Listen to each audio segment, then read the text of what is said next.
Hey y'all, listen.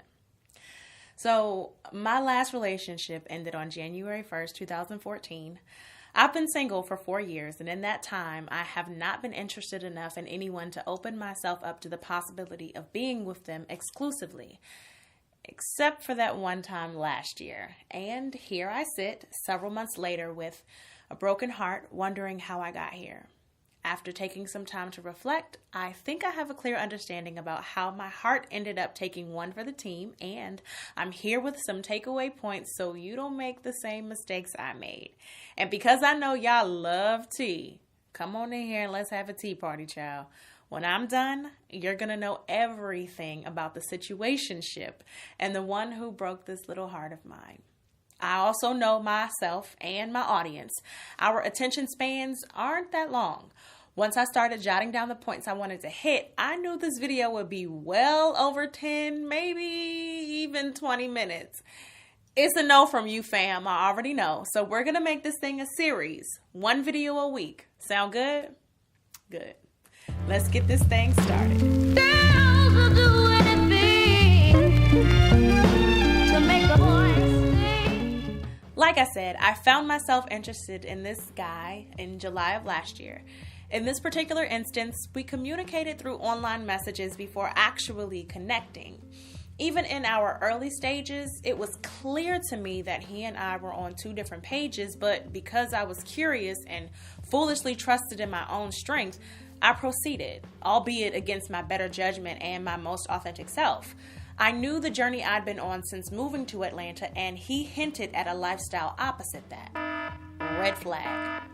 Most people will present their best selves at the beginning of a relationship, aka the representative, but there will inevitably be times when their true colors will show. Pay attention. It's in the questions they ask or the statements they make, like, I know you're abstaining, but would you have sex with your fiance? Or, some days I believe I'm healed from the pain my ex caused me, and some days I realize I still have work to do.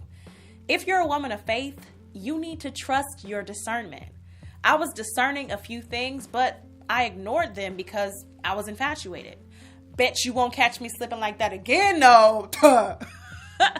And also, the very thing I was working on in my spiritual life found its way to test me. The same may very well be true for you, so please take this into consideration. When you're working on something in your spiritual life, be prepared to test and or walk it out shortly thereafter. Since moving to Atlanta, I've been abstinent. However, one thing I was not was pure.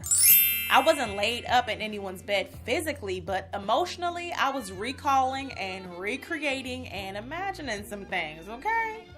I was only a few months into my battle with lust, and then this man that I was attracted to in every way showed up. I should have gone with my gut and viewed the situation as a test. I thought I understood how to remain pure in thought and deed, even though I had not established a game plan or a single boundary. I thought because I was able to verbalize and communicate that I was abstaining, that it would be enough to either turn him away if he wasn't about that life, or attract him to stay and walk the same journey.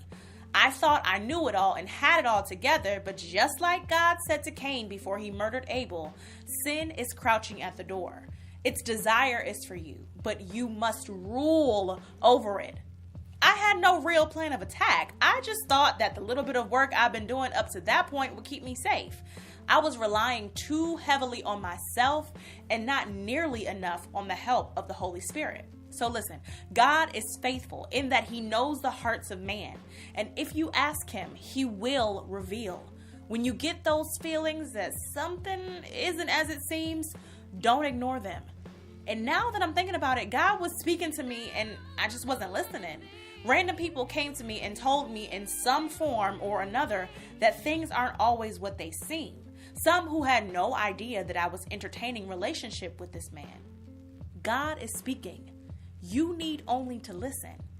And sometimes we can be unsure if something is coming from our own thoughts, insecurities, or fears.